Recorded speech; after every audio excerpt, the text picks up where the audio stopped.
Everybody. Thank you so very much for bearing with us, and I do apologize. We have a very full agenda, so we will try our darndest to do everything. But let's start with Pledge of Allegiance. Pledge of Allegiance to the flag of the United States of America and to the republic for which it stands, one nation, under God, indivisible, with liberty and justice for all. Thank you. Please be seated.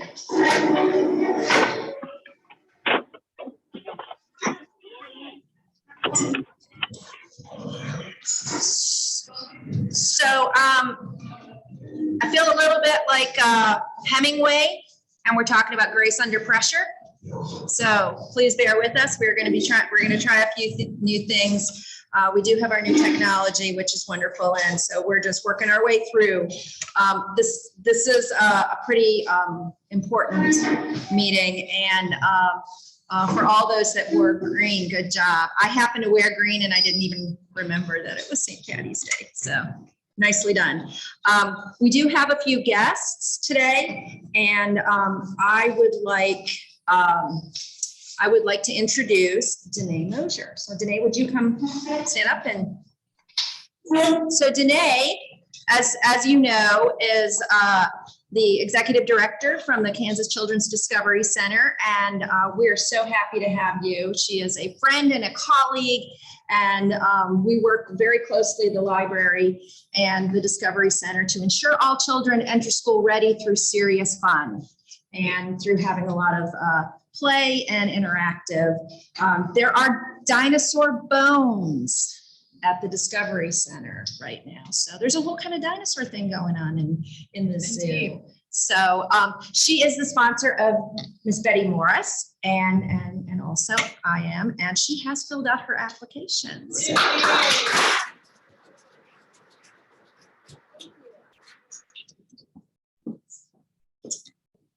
Dr. Gimple, would you like to introduce your guests briefly? I have two guests today. First, most important, that being my wife, Linda, who's been with me 2 years. That's her credit. And this gentleman is Valak Rollin, and Valak was born in Ukraine. He's a veteran of the USSR Navy. When we were both young, he was my enemy. Best friends. Valak's an American citizen. He's been in this country since 1989. They were expelled from Ukraine because he's a Christian. He went to California and got 3 welfare checks. And every time he got a check, it made him sick of his son. So he left California with the help of a Mustard Seed Church in Lawrence, came to Lawrence, and started working in Kmart, loading trucks. And on the side, he started remodeling houses. Alex now built his own house twice. He drives a Mercedes truck for his business. He's the American dream. He knows nothing. I brought $100. All right.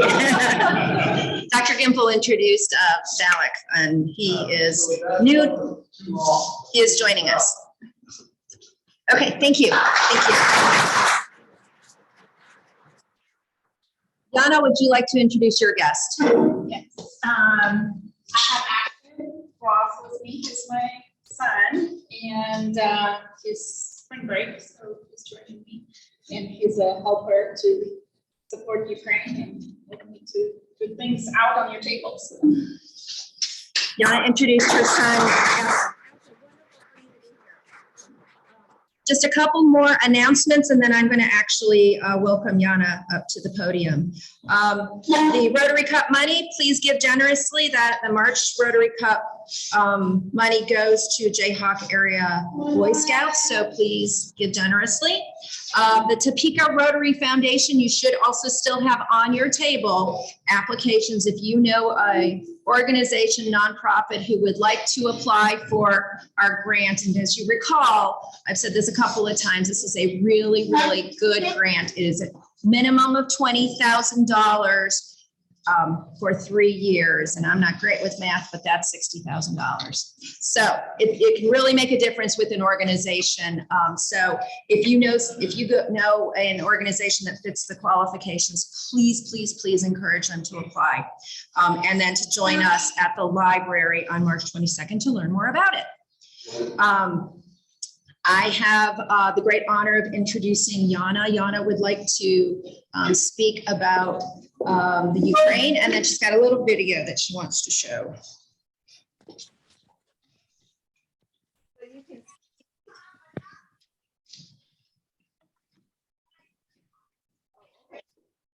Good afternoon, everyone, and I am really happy to see you all. I know it's been a long time since I came to meetings, and I have missed Rotary quite a bit. So today, before I share my inside story of what's going on in my family and my friends' families' lives back home in my home country, I'd like to share a video, and some of you probably have seen it. This is the videos that Ukrainian President Zelensky shared with Congress yesterday.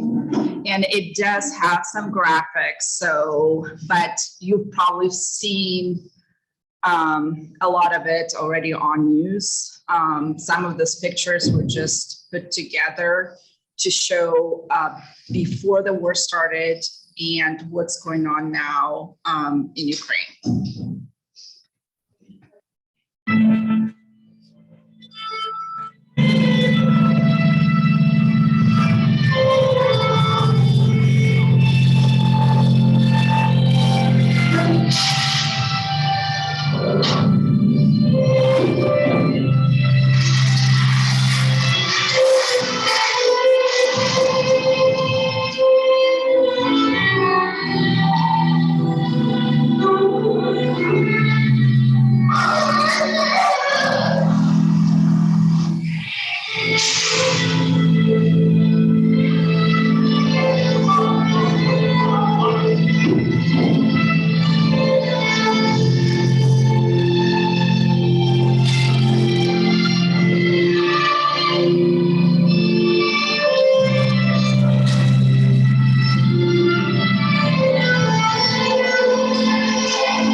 There's so many videos online that reflect what's going on, and you've seen many of them. I've been in the United States for 16 years, and I just went to visit my home country back in October. I have grandma and still there, who's actually trying to get out right now. She's 85. She never thought that she would have to leave her country. She was born in Siberia, so she was born in Russia. She lived through USSR, and I was born in the era of USSR as well. But her family, she married her husband in Ukraine, and my mom and my aunt were born in Ukraine, and all our family are Ukrainians. My grandma's family goes back to Russia, and she still has, not in close contact, but from time to time she hears back from them. We, as two nations, are brothers and sisters. We have a lot interconnections. People that live in Russia have relatives in Ukraine, and Ukrainians have relatives in Russia. Never we thought that something like this would happen. Never we thought that people after the USSR broke that just started to be proud, learn to be proud of their nation, speak their national language, and their kids started to grow up with being proud of their countries that they have to leave. I have a friend in Kiev that her and her husband worked for Samsung, a very well-known company. Samsung had $12 million warehouse built in Kiev, which was bombed. My friend was able to leave Kiev. Her husband took her and two little kids, and they are now, and he was not able to join them because only men under 18 or over 60 are able to leave the country since the war started. So now she's in Poland in a camp that thankfully Samsung provided to them, and kids, they're safe, thankfully. But they left with one suitcase. It's her, two kids, and then her mom was able to join. They're stressed out. She cries every night. Her husband now is fighting for the country. There's uncertainty. They were well off back home. They want to be in Ukraine. They want peace. They want to be able to continue to work and bring up their children, but they can't. She's not sure if she'll be able to continue. So right now she's working remote, but they are afraid that most likely 70% of all the employees that were working in Ukraine will be not able to continue. And there's lots and lots of stories like that. When war started, I called Johnny and I talked to Marie and Steve Knoll, and I wanted to do something, and I looked everywhere. I was thinking about creating my nonprofit, but then Rotary stepped up. Rotary is dedicating 100% of their disaster relief fund to crisis in Ukraine, till if the donations are made before April 30th. On your tables, there's a flyer that has a link, which is a regular my.rotary.org, and you just click donate, or you can scan QR code. Huh? Sorry. We'll get you one. Ashton.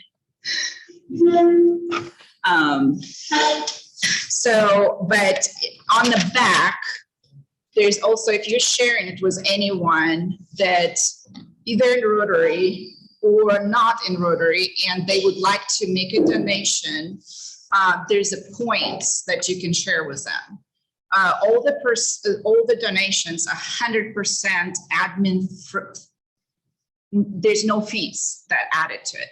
It goes directly, different clubs in the countries that are accepting refugees.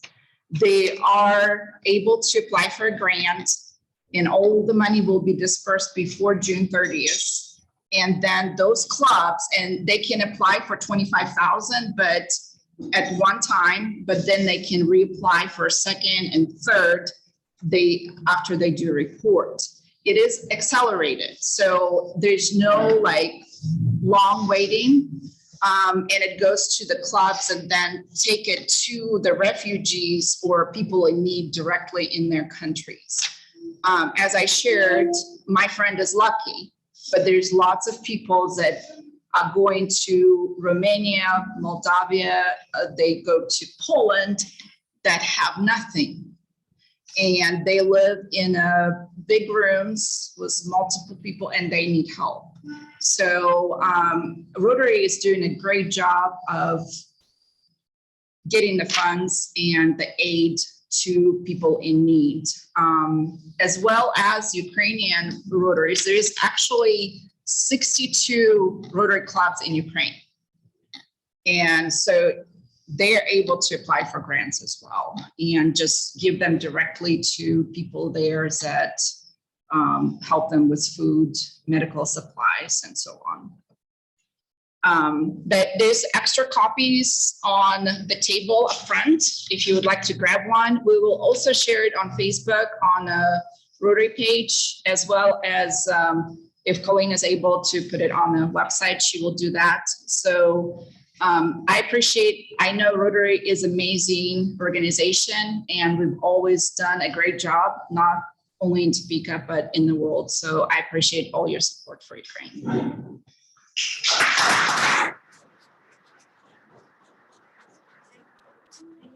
Here, so if you would like to talk to her afterwards, please do so. If it's okay, Vince, I would like to welcome Dr. Gimple up to the podium and so that he can have this was a good 2 programs. He didn't plan it that way, but it's a wonderful opportunity. And so I'm going to turn this over to Dr. Gimple.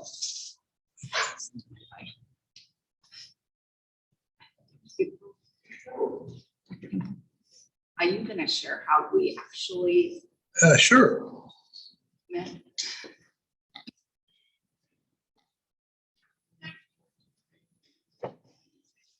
I'm recording this for my grandchildren. When I planned this talk, I had no idea that bully Putin was going to invade his buddies. When I was a little kid growing up, if there was a bully on the block, we handled it one way. We hit him in the mouth just as hard as we could, and that usually stopped it. Something's got to happen. So what I'm going to share with you today, again, was scheduled before that happened. I'm a new member to Rotary. I've only been with you a few months. But I got this magazine in the mail, the Rotary magazine, and I opened it up and there was an article by Mr. Mehta, the international president, and he said the goals of Rotarians is to use our skills in our vocation to improve the status of the world. Wow, that's pretty incredible. So what I want to share with you today is history. It's way before the war, but my hope is that you'll gain a real knowledge of what socialism is. And there'll just be a little bit of orthopedics. I can't help that. I'm an orthopedic surgeon. So this guy's also made the news. And this is a quote that is incredible. Listen. To each there comes in their lifetime a special moment when they are figuratively tapped on the shoulder and offered a chance to do a very special thing, unique to them and fitted to their talents. What a tragedy if that moment finds them unprepared or unqualified for that which could have been their finest hour. When I was in college at Emporia State, I took 10 hours of Russian. I don't know why I did that. My line was I wanted to be able to say, please don't shoot. But then life progressed. My moment came in 1994. I was 49 years old. I'd been in practice in Topeka for 15 years. The telephone, which hung on the wall, then rang, and Jack Gresham, an orthopedic surgeon from Florida, was on the other end. Jack had been to Ukraine the year before and was invited back to teach hip surgery. He was given my name by a pastor friend who was also on the trip. After a short conversation, I agreed to go with him. What a good decision that was. My wife had been praying for several years that I would become more involved in foreign missions. So in the summer of 1994, we left on our first trip to Ukraine. I recruited Bev Alonso in the blue, not a very good picture, but to go with me. Bev was the head nurse in our clinic, our orthopedic clinic, because even the most egotistical surgeon knows he needs a good nurse to make him look competent. So I took Bev with me. Our airplane landed in Kyiv, and we traveled overnight on a train to far eastern Ukraine. The pointer doesn't work up there, but Kyiv is way to the right, down in the corner. It's Kyiv, Donetsk. Donetsk was the city that's been totally taken over 8 years ago by the Russians.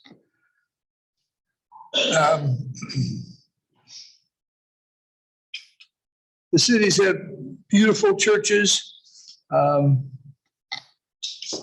There was no McDonald's, but you could get dried fish at every street corner. That's one thing I never ate. The meat was fresh, I think. Never mind the flies. I'm showing you this because this is a country that's been under socialism. 1994 is a long time back now. It wasn't that long ago. And this is still how they're buying meat. The people didn't have nice homes like yours. Everybody lived like this. The orthopedic surgeons lived like this. The kitchen was about as big as this podium and this table. There was a stove, a refrigerator, a cabinet, and one person could turn around. That's the orthopedic surgeon's wife's kitchen. Socialism is a pretty good thing. Our first encounter with socialism was in the hotel in Kyiv. Mind you, in 94, there weren't very few Americans had been to this place, very few Westerners.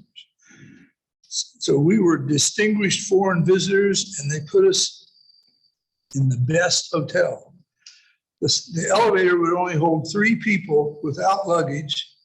There was no air conditioning, and it was hot. It was in the middle of the summer.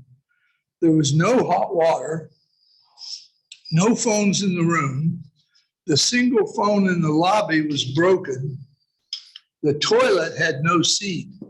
That's my toilet in the best hotel in town. Now, I don't know if it was the best hotel, but that's what we were told. They'd been under communism since 1917. We were on the 11th floor, and we had to have the windows open because there's no air conditioning. There's no screen on the windows. 11 floors a long way down. This country was in process of gaining freedom after being under communist control since 1917. And we went there 12 years, and in those years, they made tremendous progress. Freedom does wonderful things. The hospital in Donetsk,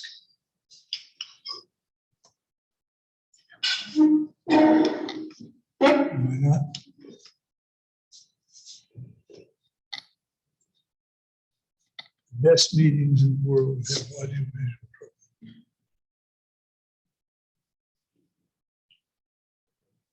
Hey, there it is, but is that? It's your notes. You can't get Zoom to see it at the same time we're showing it here. Yeah, but does my clicker work? Yeah. Okay. So the hospital, this was a 500-bed hospital, all orthopedics. This was the best in class. Stalin built it in the late 40s. The elevators in the building did not work. Light sockets had no light bulbs. Sewage smell permeated the first floor, and toilets didn't flush. I did not understand how we could perform total hip replacement in this building. Dr. Gresham had shipped our orthopedic equipment, which arrived before we did. But that first year, we managed to do 32 hips in 10 days. The surgeons and staff were friendly and verbally cooperative, but there were lots of roadblocks.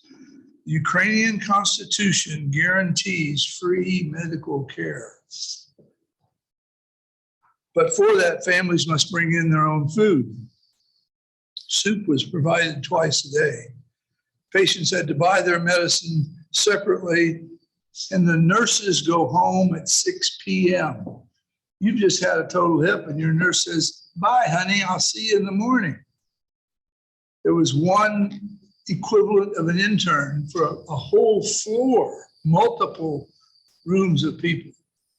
He had to give them their pain medicines. That's all the care there was. The bathroom's clear down the hall. It's not even in the same room, but it's free. The OR was ancient. Help. Yeah. You can see it in the little picture up there. There were Next one. 2 beds in one room.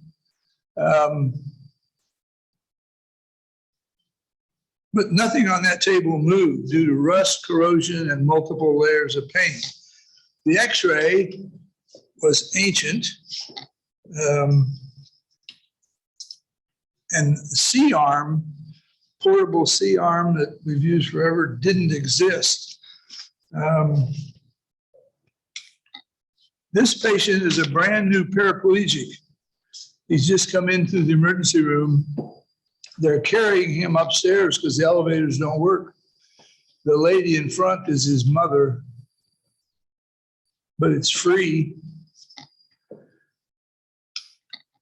This refrigerator served to keep the doctor's lunches. The lunches are in the top shelves. There's some Dr. Pepper down at the bottom. Over on the right is the blood bank. You want that blood in you?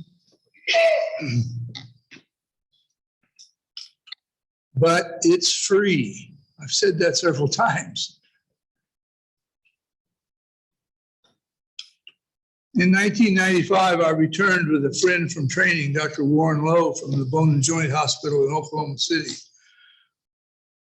Dr. Lowe is shown here. We were driving out in the country and we saw this little old lady with her goats, and out we went, and we couldn't speak the language, but we had translators. And she'd never seen an American before. She was very excited. Dr. Gresham, who advised me, did not return because of his age. Most of my Saturday mornings during the year were spent packing equipment. 32 American companies donated equipment for this trip every year. I told people I could have done a total hip under a tree if I had power. My number 2 son, Stephen, was also on this trip. He's now a cardiologist in Kansas City. Beverly, who's in the middle here, again, worked very hard teaching sterile technique. Sterile technique was not part of their surgical experience. By the end of this 2-week period, our frustration had reached a peak. We were convinced from information from Ukrainian friends that the hospital's goal was to frustrate us so much that we would leave and they could sell the prosthesis on the black market. I was introduced to a government health official who intervened, and he introduced me to Dr. Boris Stinsky. Boris was an ethnic Jew who had been run out of the big city hospital many years before because he was a Jew. And he settled in a small town called Inakiva, which is about 30 miles away, built around a large, smelly steel mill. Boris had been on the USSR Olympic ski jump team and got 17th in the Olympics in 1960. I never got that good in my high school competition. He then studied orthopedics under Dr. Elazaroff, which doesn't mean anything to you, but that's an external fixation device, which is the only piece of medical equipment that was exported from the Soviet Union to the West. And there's external fixators are used to this day. They're all copies of Dr. Elazaroff's work. He was another ethnic Jew who was banished to the mountains. He had to take care of fractures and he had no equipment. So he devised this. Dr. Lowe, Dr. Stinsky, and I had a meeting, and I listed what I needed to safely perform these surgeries in Dr. Stinsky's hospital in a small town. We asked, and he granted us permission to share our faith in Jesus in the hospital. He was careful to tell us that he was a communist and an atheist, that he wanted to improve orthopedic care in his community. This gentleman was clearly different from the doctors in the big city hospital. In 1996, my wife Linda began accompanying me, this dear lady, and coordinating the evangelism efforts. Dr. Stinsky kept every one of his promises about improving the hospital. That doesn't happen in the Soviet system. They tell you they're going to do this, they tell you they're going to do this, and they don't do any of it. But this man did it all. He remodeled the operating rooms twice in the first 4 years. Remember what the operating room looked like in the big hospital? Just a little difference here. It's air conditioned. It wasn't great, but it was much better. We had 3 OR rooms, which were new, clean, and air conditioned. Several of the patient care rooms were air conditioned. This shows a patient being prepared for hip surgery. Several different surgeons and multiple pastors went with us over the years. Several people did me the honor of going back again. They were crazy enough to go several times.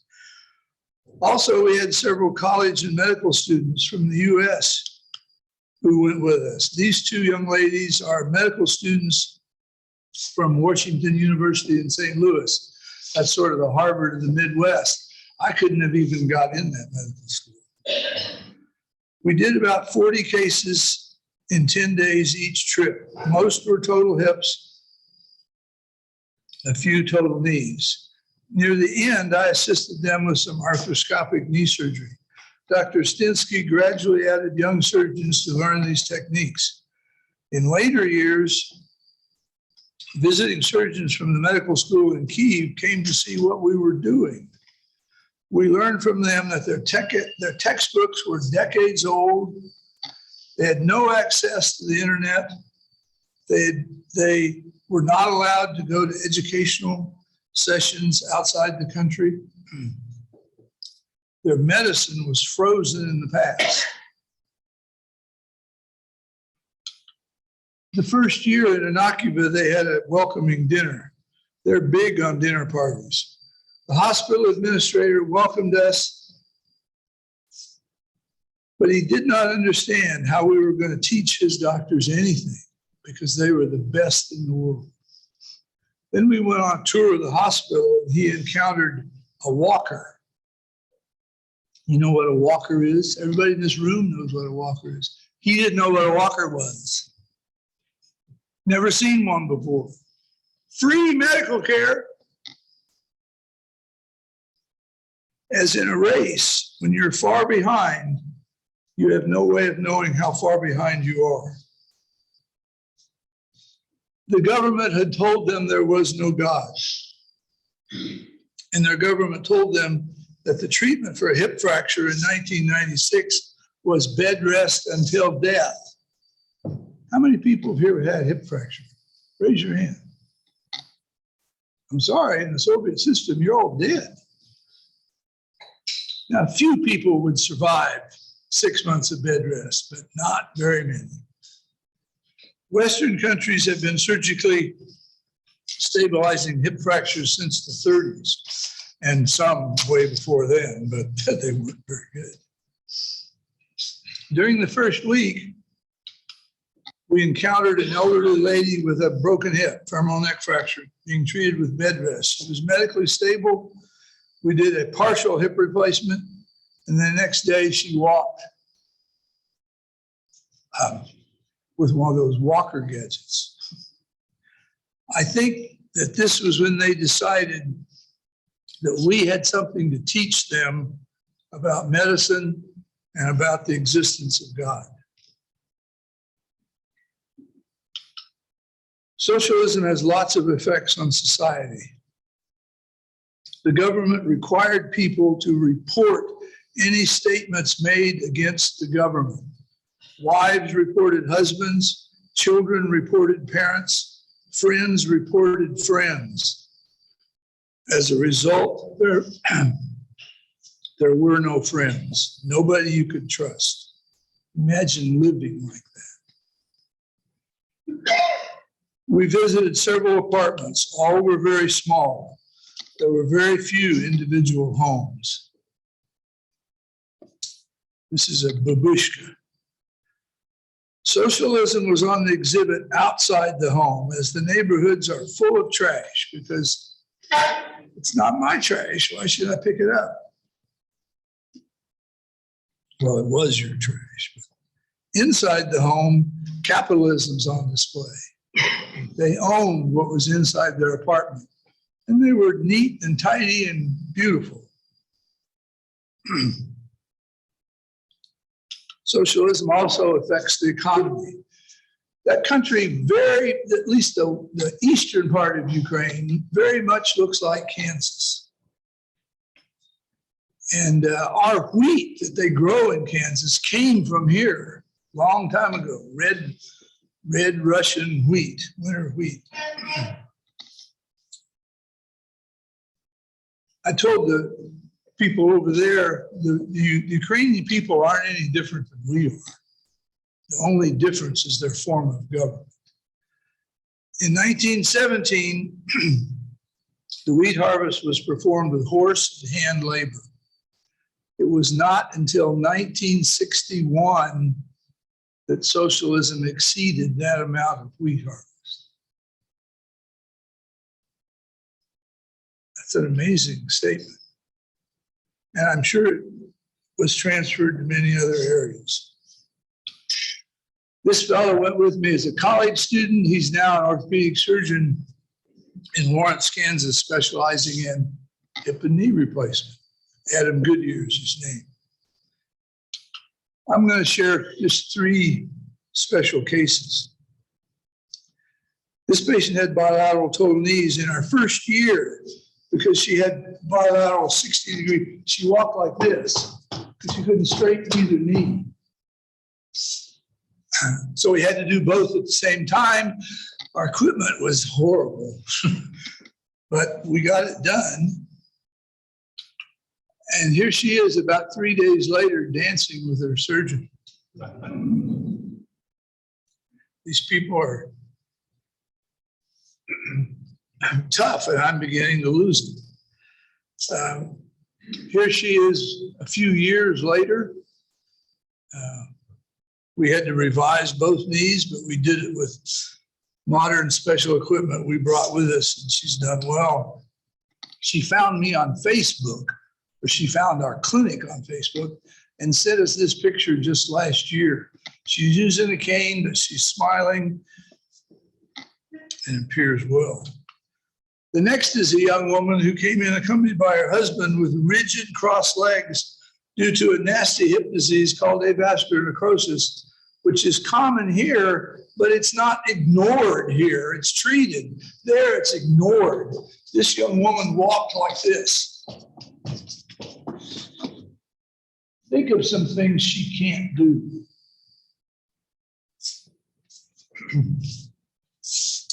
I was told I had to fix her or the husband would get a new wife.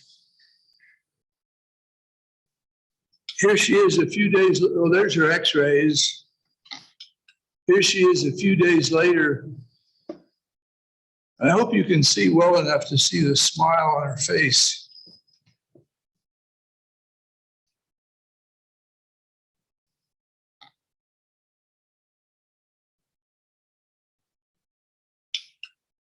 That's her x-rays. And here she is several years later, doing well.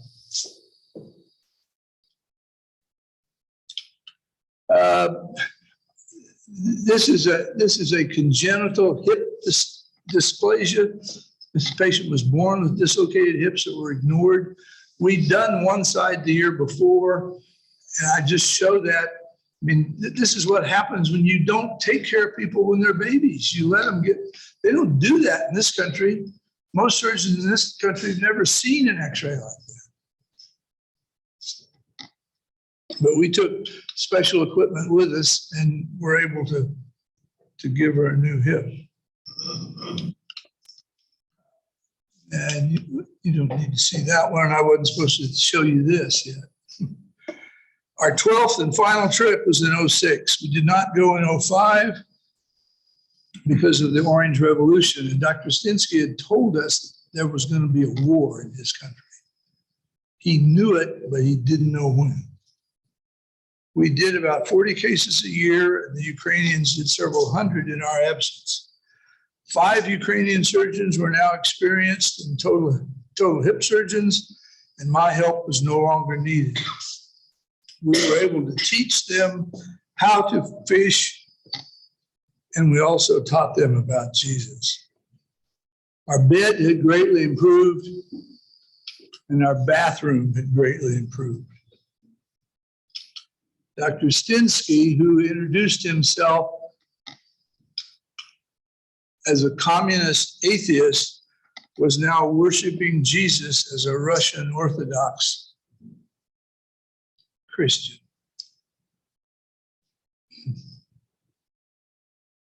Boris died.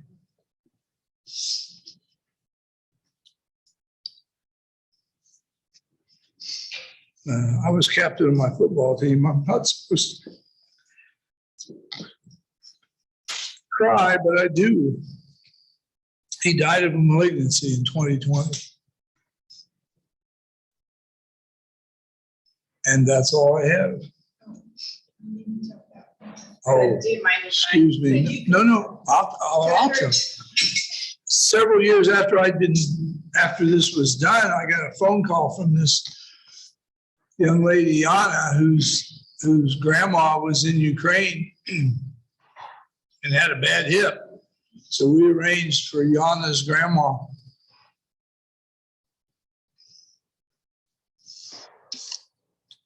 to meet Dr. Stinsky, and he operated on her and did her hip, and her hip's still doing fine, right? And they also, Yana shared this with me, they tried to pay Dr. Stinsky money for his surgery, and he refused it. Do you want to say something? Yeah, so, like Dr. Gimple said, in Ukraine, when you get older, the doctors do not really take older patients because they consider that it's not worth their time. But Dr. Stinsky was really kind. The only money that he gave him was for actual hip that he had to get from Germany because the quality. And yes, that broke my heart was Dr. Gimple shared that he passed away. When we went to see him, there was crowds of people in the waiting room. He knew that I was coming with grandma, so he told us to come in without waiting time. But people were lined up and waited their hours to get on the schedule to be for him to come. He was the very well known. So it's amazing how big of a world we live in, but how small it can be. Those mission trips that Dr. Gimple did, like came back and we were able to connect in Topeka, Kansas. It's unbelievable. And so, and I truly appreciate it because he made an impact in my grandma's life. And she's still living because of Dr. Gimple. It's 1 o'clock. Some of you gotta go to work. Any questions?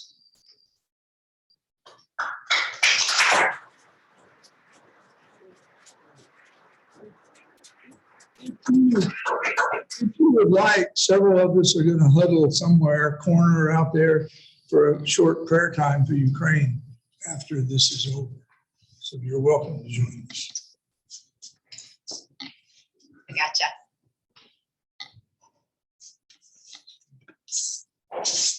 Thank you very much, Dr. Gimple. That was an amazing history, and just really, I love how it does make our world very small, and that we're making differences in so many different ways. And so thank you for staying with us, I know, and thank you again, both you in person and over Zoom, for bearing with us as we threw another ringer into it. We'll get it. We'll get it all ready for Steve when it's Steve's year, I'm telling you. So our next meeting is March 24th, and will be Fred Patton, who will speak about the Friends of the Topeka Zoo.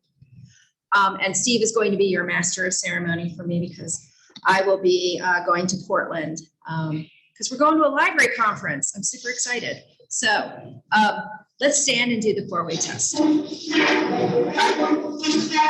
the things we think, say, or do, is it the truth? Is it fair to all concerned? Will it build goodwill and better friendships? Will it be beneficial to all concerned? Will it be fun and kind?